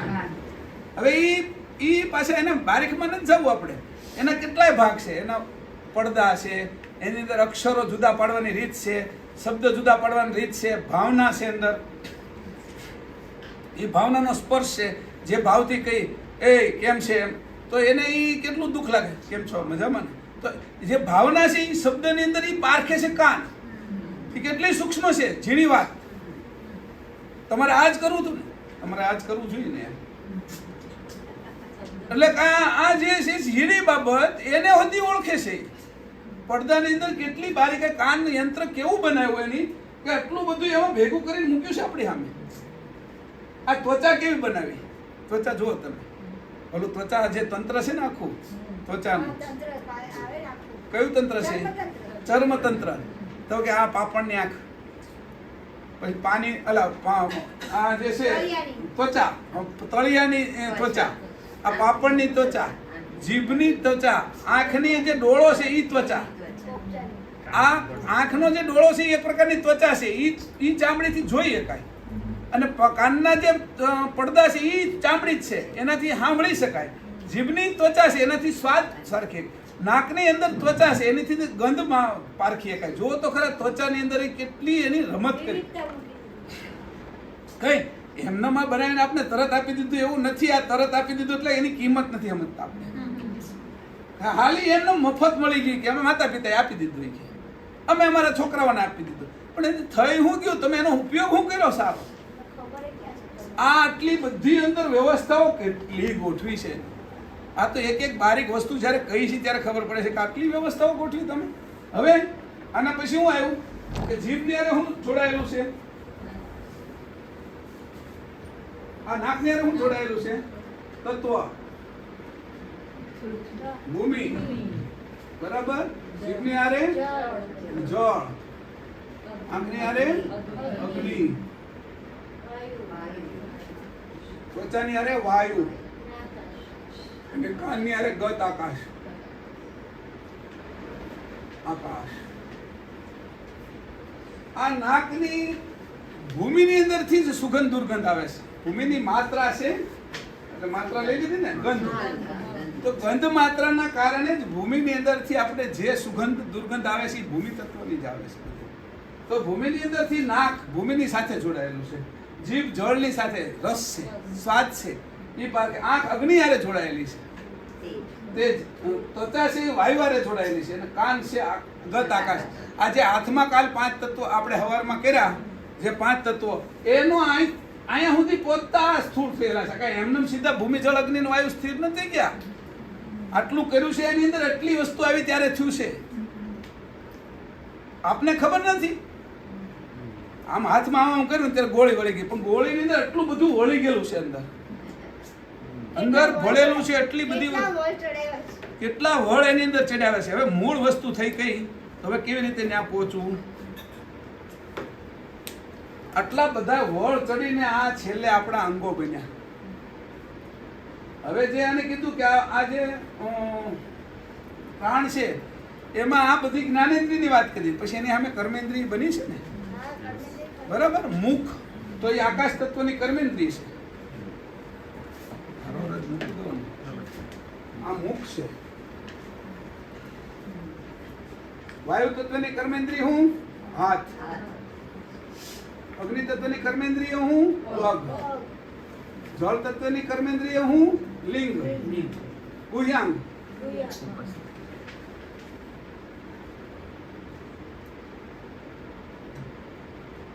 ગુહ્યાંગ. પછી ભૂમિ તત્વની કર્મેન્દ્રિય ગુદા.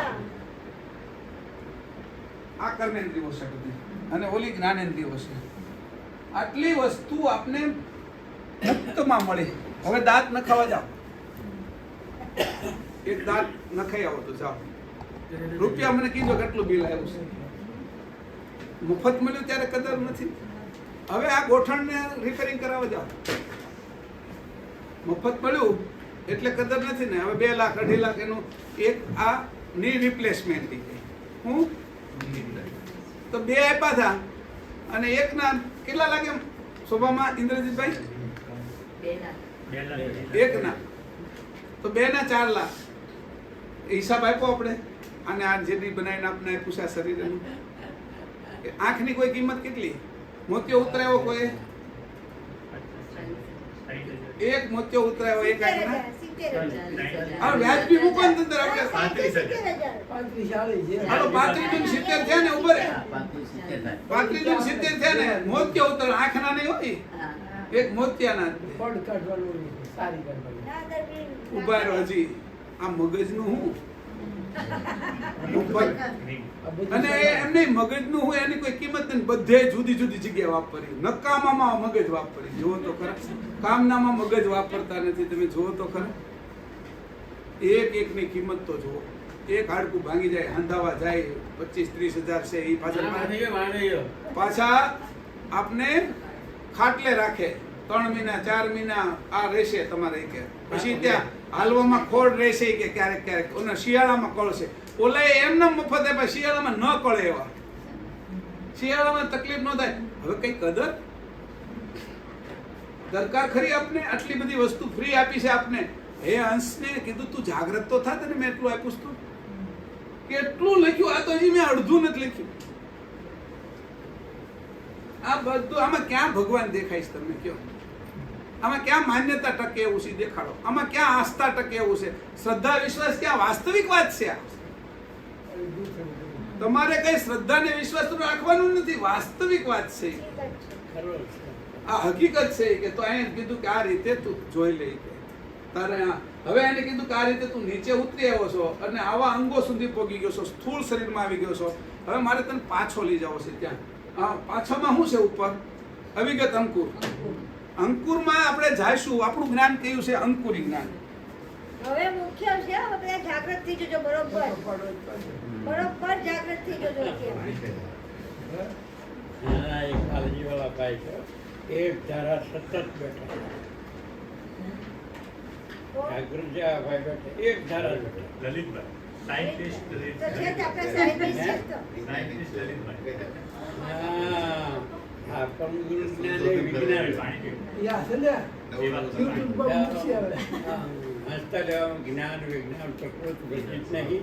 વિજય ત્રિવેણી જે વિજ્ઞાન છે, જ્ઞાન વિજ્ઞાન પ્રકૃત કૈવલ મળે તબલે હલમલે સંત.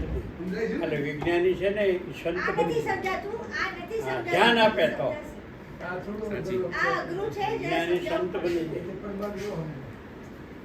ચાલો હવે પાછા જઈએ છીએ. અહીંથી ઉતર્યા છીએ કેવલધામ. આ રીતે ઉતર્યા છીએ તો રિટર્ન થવું છે. આમાં પાંચેય છે ને, આ ભૂમિ તત્વનો સ્થૂળ દેહ છે, એને હારે અન્નમય કોષ છે. જળ તત્વનો સૂક્ષ્મ દેહ છે, એની હારે આનંદમય કોષ છે. અગ્નિ તત્વનો કારણ દેહ છે, એની હારે મનોમય કોષ છે. વાયુ તત્વનો મહાકારણ દેહ છે, એની હારે પ્રાણમય કોષ છે. ગત આકાશનો વિજ્ઞાનમય કોષ છે અને નહીં આપણે પરમ કારણ દેહ છે. બરાબર? દેહ અને આટલું સમજ્યા. હવે આ આટલા પાંચ દેહમાંથી આપણે બાદ થવું છે, એમાંથી ઉપર જવું છે. અંકુરી આપણું જ્ઞાન છે. અંકુરી એટલે ભાલ તિલક કરીએ છીએ. આપણે અંકુરથી આવ્યા છીએ. અંકુર જ આપણે ફૂટેલું છે. અંકુરમાંથી જ આવ્યા છીએ. આ શુક્રાણુ કયો કે આ ઝાડવાના અંકુર કયો, ટોટલ અંકુરની બહારથી કોઈ ઉતરી આવ્યું એવો દેખાડો એક. આ પૃથ્વી ઉપરથી વરસાદ થયો અને એમાં 5 જણા ટોપલામાં ઉતરી ગયા છે એવા આપણે દેખાડો છે કે આ કોઈ એવી રીતે ઉતર્યું જ નથી કે આ ઝાડવાય એવી રીતે ઉગ્યા હોય કે અંકુર વગર. એ દેખાડો કીડી લ્યો, હાથી લ્યો, બધા કે આપણું જ્ઞાન છે અંકુરી, સ્પષ્ટ જ્ઞાન છે, ચોખ્ખું છે. આ અંકુરની વાત કરું છું. હવે અંકુરમાં તમારે પાછું જવાનું છે. આ સ્થૂળ અંકુરમાંથી રિટર્ન થવાનું છે, અદૃશ્ય અંકુરે થવાનું છે અને અવિગત અંકુરે જઈશું ત્યારે છે એ આપણે આપણા મૂળ પ્રદેશમાં પહોંચશું, જ્યાંથી આપણે નીકળ્યા છીએ. કયો છે? અપરોક્ષાતીત પ્રદેશ. આપણે નીચે ઉતરી ગયેલા છીએ એટલે પહેલા લમથી લઈ લઈએ. મૂલાધારથી ચાલુ કરો. મૂલાધાર.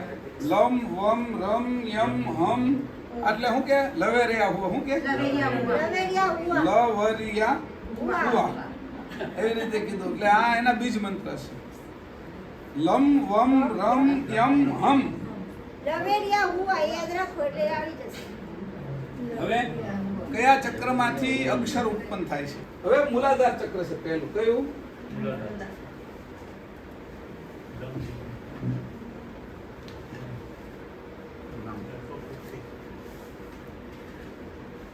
મૂલાધાર ઉપર. બીજું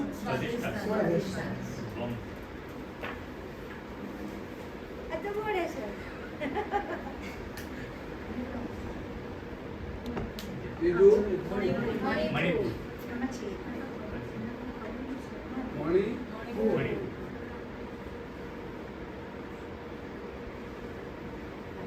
કેટલા મણી હશે આ પૂર આખું એનું? બધા ત્યાં જ છુપાયેલા હતા. અનાહત.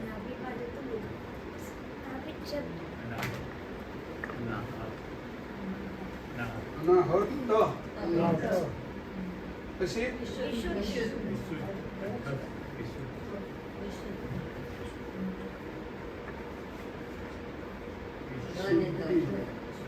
શુદ્ધ કે ધી.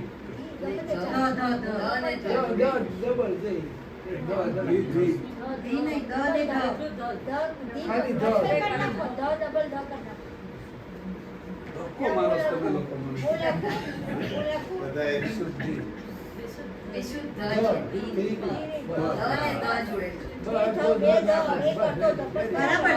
પછી આગળ આપો આજ્ઞા. પછી સહસ્રાર નહીં, સહસ્રાર. સહસ્રાર સહસ્રાર ત્રાર નથી. બરાબર છે આ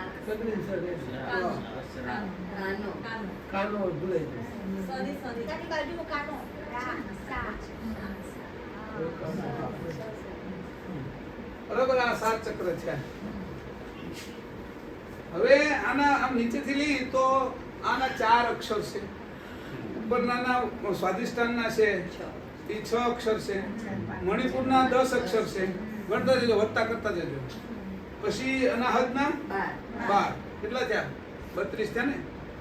32. પછી વિશુદ્ધના 16. હા, 48. અને આગલા ચક્રમાં હમ અને ક્ષમ 2. 50. અને ઓહમ નો ઓ અને સોહમ નો 100. ઓસો એટલે 52. આ 52 અક્ષર છે એ આ 7 ચક્રોની અંદરથી બને.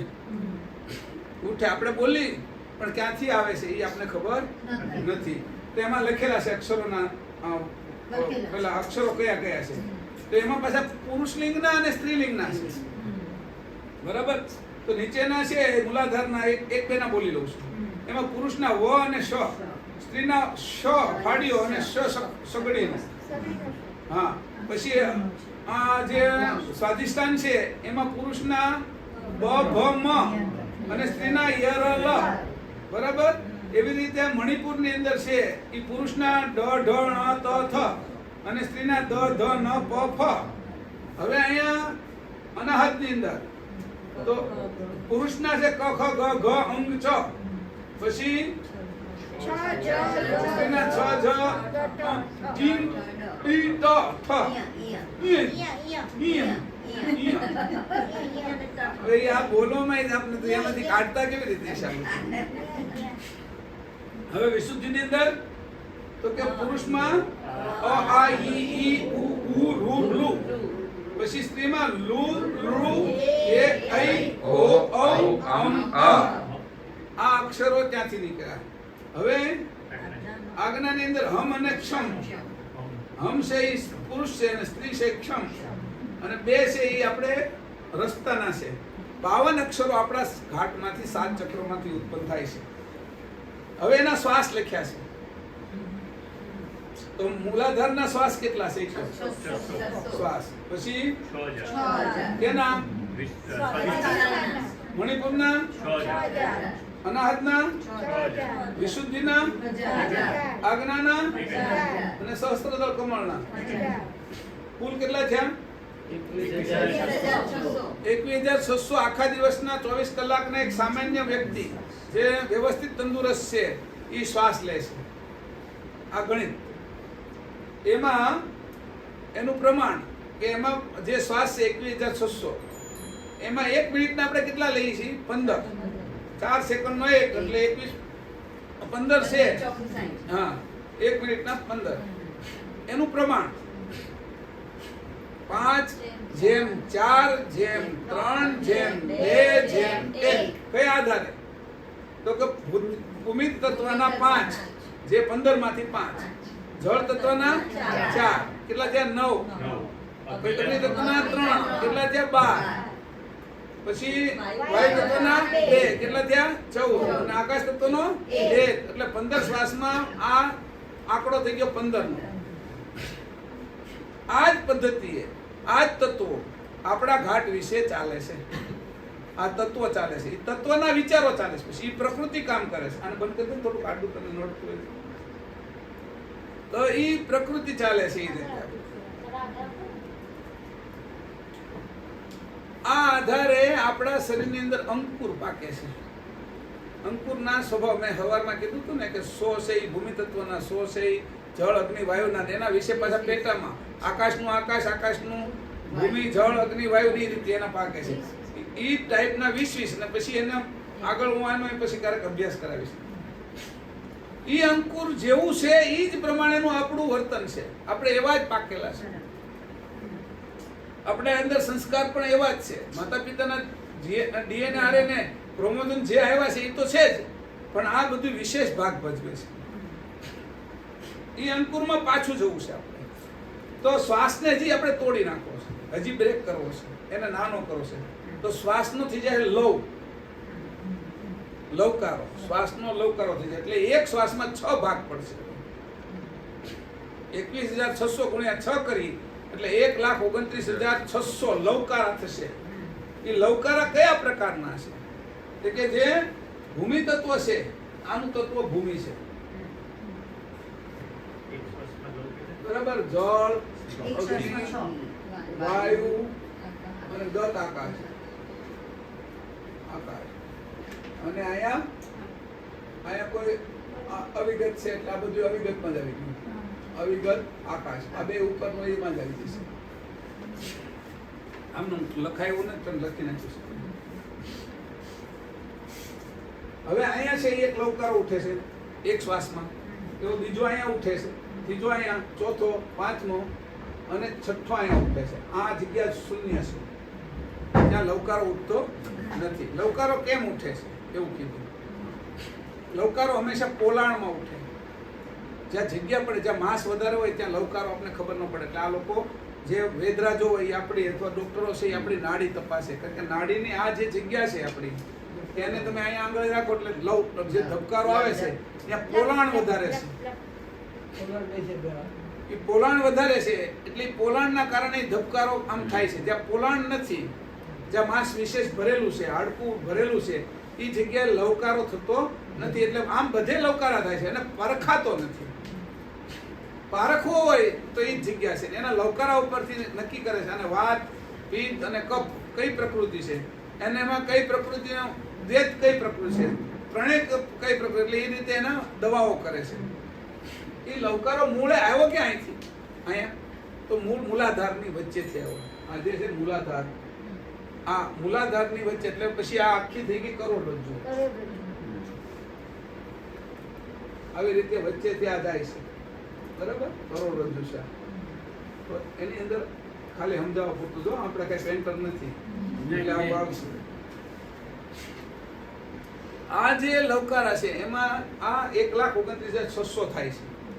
એમાં મૂલાધારની અંદર શું છે? સ્વાધિષ્ઠાનમાં,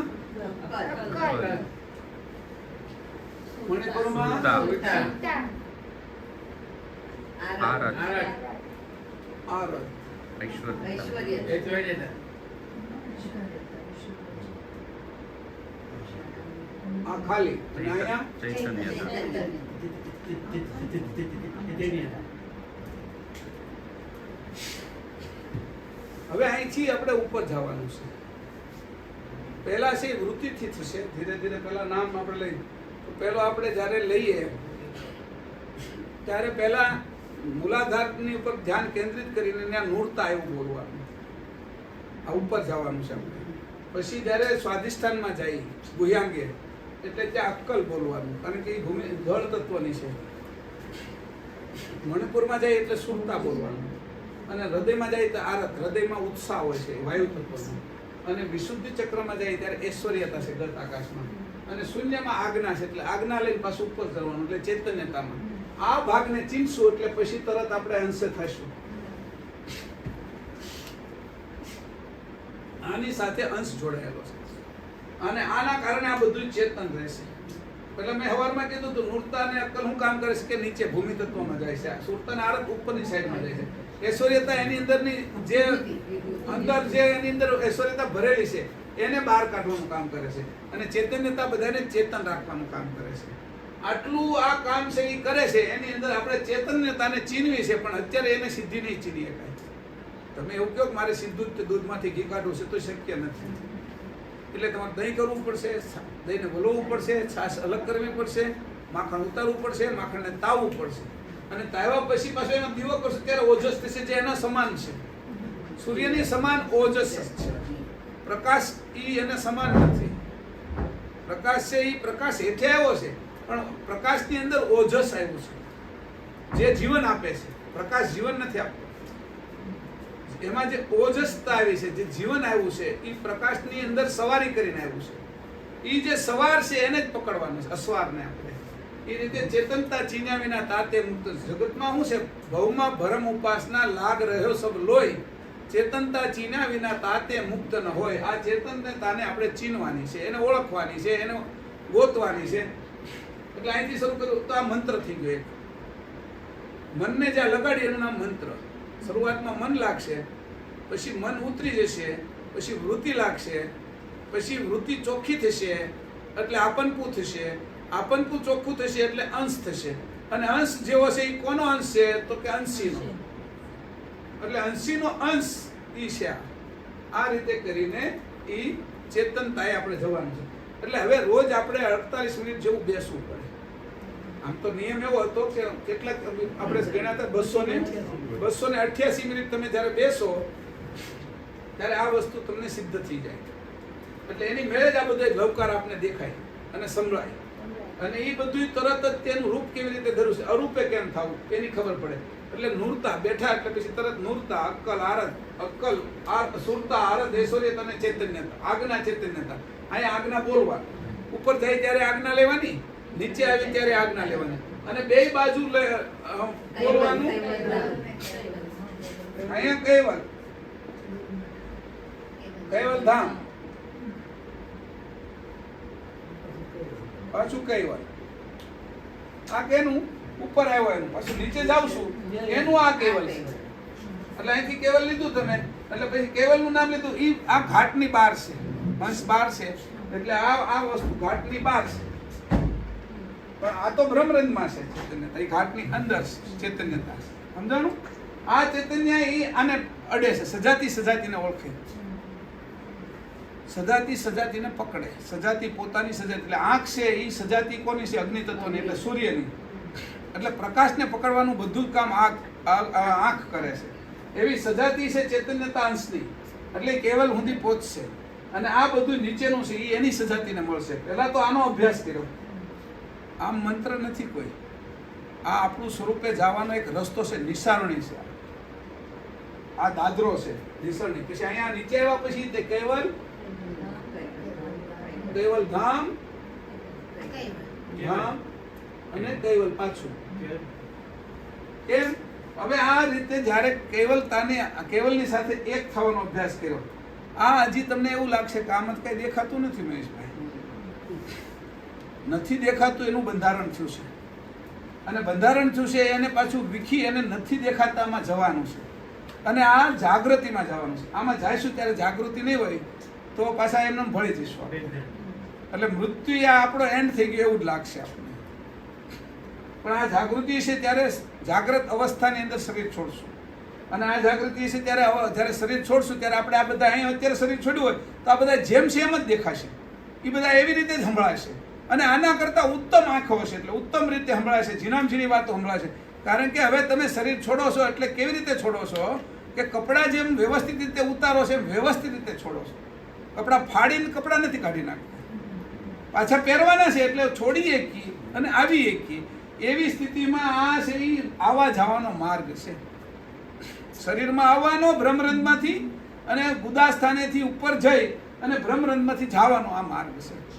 એટલે આ મંત્ર છે, આખો થઈ ગયો. મંત્ર નથી, છતાં એને હું કહું છું કે આ રીતે તમારે બોલતા અને 48 મિનિટ જેવું જો બેહવા મળો તમે અને એનો અભ્યાસ થઈ જાય તો આની જેવું એક કે ઉત્તમ નથી.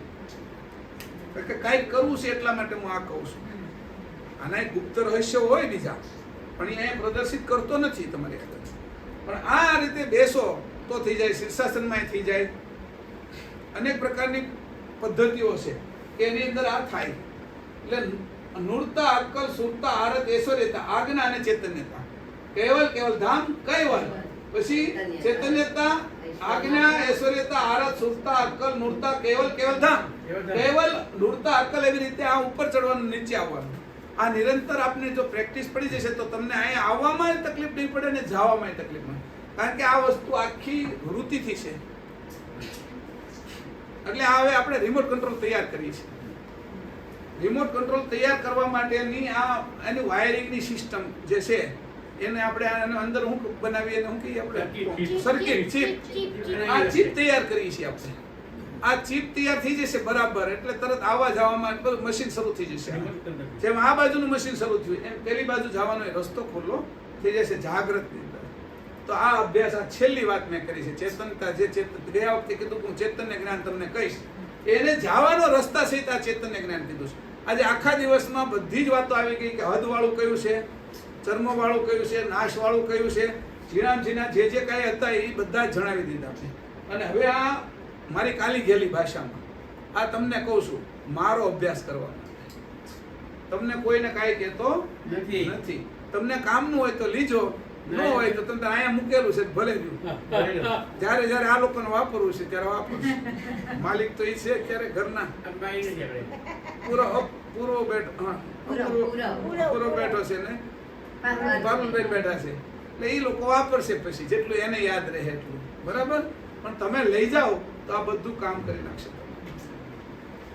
આ એટલું ઊંડાણથી કાઢ્યું છે. 4 વેદની 12નો રસ્તો છે.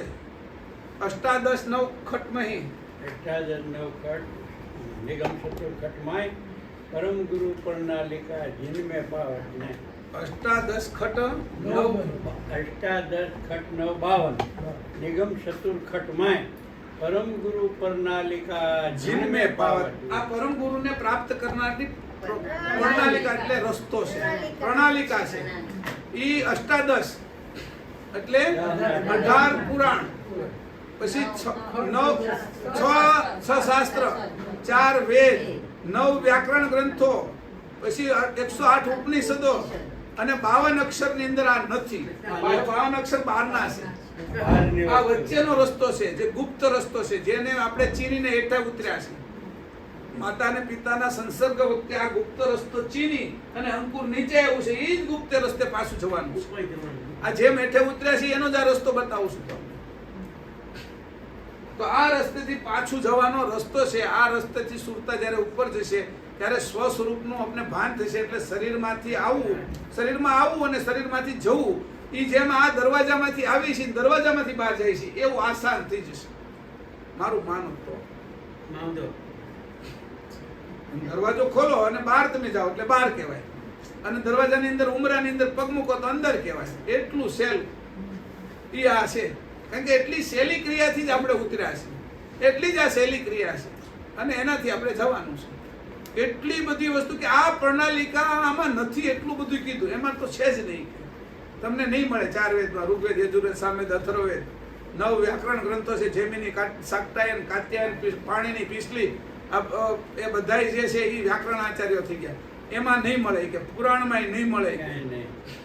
આ ક્યાંય પણ જે ઉપનિષદો છે એમાં બધા માંડુક્ય ને પ્રશ્નો ઉપનિષદ ને મુંડક ને ગીતા, એ બધા ગીત, ઈશાવાસ્ય, ઇદમ સર્વમ, એ બધામાં ક્યાંય પણ આ પ્રણાલિકા નહીં મળે. આ પ્રણાલિકા મેં ક્યાંથી લેવાય કે તમે કહેશો મને તો કે સસમ વેદ से लाए. ગુરુ પ્રણાલિકા સસમ વેદ से लाए. ससम वेद शुद्ध पंचमो कहे परम गुरु लाए. परम गुरु और पति पद भिन्न भाव कछुनाय. परम गुरु पति नहीं समृद्ध रहा समाय. આ રીતે अष्टादश खट 952 निगम चतुर खटमाय परम गुरु प्रणालिका जिनमे पावत नाय. ના પાડી દીધી બીજી. એટલે હવે આ પ્રણાલિકા છે એ તમારી આગળ છે. તમારી અંદર આ જ ગ્રંથ વાંચવાનો છે. આ ગ્રંથ છે બધા, બસ બીજા કોઈ ગ્રંથ નથી. કારણ કે આ ગ્રંથમાં ગૂંથાયેલા છીએ આપણે, આમાંથી જ નીકળવાનું છે. આ ગ્રંથનો જ અભ્યાસ હતો. એટલું બધું જે મેં કઈ આગળ લખ્યું અત્યાર સુધીનો જે અભ્યાસ કર્યો એ આ ગ્રંથનો જ કર્યો છે અને આ ગ્રંથમાંથી જ નીકળવાનું છે. આ ગ્રંથમાં જ ગ્રંથિઓની અંદર આપણે બંધાયેલા છે. આ ગ્રંથિ છૂટી જાય બધી એટલે મુક્ત જ છે અંશ. તો અંશને તો આવવું નથી, અંશને જાવું નથી. ચેતનને તાને ખાલી જાણવાની છે, ચીનવાની છે. ત્યાં મુક્તિ છે. કરુણા સાગર મહારાજ કી જય. કરુણા સાગર ભગવાન કી જય. સત્ય વલ્લભ